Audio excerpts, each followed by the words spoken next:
In this video, we're going to talk about the automated webinar funnel. Now, in a different video, I spoke about the live webinar funnel, and I'm going to use the diagram for that live webinar funnel type on this video because basically the live webinar funnel and the automated webinar funnel are very similar. Now, the great benefit of an automated webinar funnel is that it's automated.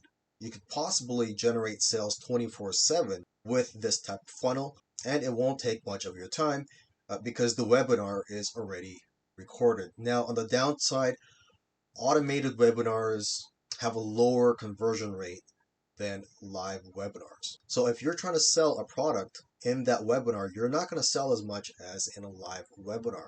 That's why you should first record a live webinar with the aim of making it the best webinar you can, so that when you do record it and you put it in your automated webinar funnel, at least the conversions for that automated webinar won't be as bad.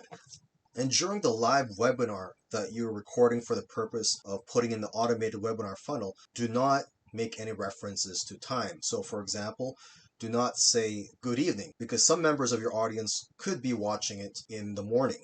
And in an automated webinar, you won't be able to speak to your customers live and answer their questions. So what you can do is you can tell them that you could answer questions after the webinar. You can tell them to send their questions to your email. And unfortunately, you cannot say that your special offer will end at midnight or in 24 hours or 48 hours, because then you're just deceiving them. So it's pretty difficult to add a sense of urgency or scarcity in your offer. But what you can do is tell them that you reserve the right to remove this offer at any time. So it does let them know that it is possible that you can remove the offer, and it will give them a sense of urgency. Now, as for your emails here, these will be automated, the email reminders and the email follow-ups.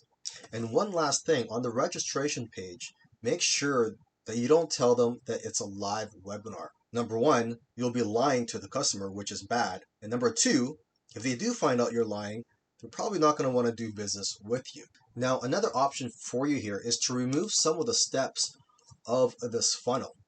So for example, when someone lands on the registration page or sales page and they sign up for the webinar, instead of making them wait 1 or 2 days for the webinar, what you can do is you can have them watch the webinar as soon as they register. So you can remove this step right here, the email reminders. They fill in their information here, and then they're immediately brought to the automated webinar page where they can watch the webinar.